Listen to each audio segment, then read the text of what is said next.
Mga kaibigan, nais ko po na sa mga sandaling ito ay mag-offer ng special prayer. Dakilang Diyos, marami pong salamat sapagkat hindi po ninyo kami pinababayaan kahit na po sa matinding krisis na aming pinagdadaanan sa buong mundo.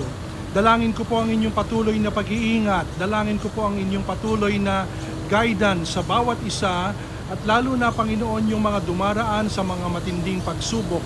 Dalangin ko po Panginoon ang healing para sa mga may sakit at may karamdaman. Dalangin ko po ang provision para doon sa mga talagang pinipilit na mapagkasya ang kanilang mga income sa gitna ng pandaigdigang krisis na aming pinagdaraanan.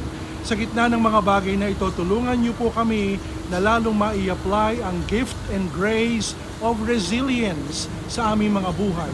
At amin pong mapagtagumpayan ang mga bagay na ito at amin pong matagpuan si Jesus sa gitna ng krisis.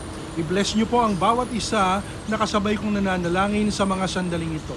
Tanggapin po natin ang special blessing ng Panginoon sa mga sandaling ito. Sa ngalan ng Ama, ng Anak at ng Espiritu Santo, sa ngalan ng ating Panginoong Jesus, siya nawa. Kaibigan, nasaan ka man, ang Panginoon ay kasama mo at tayo ay patuloy na magiging mapagtagumpay. God bless you.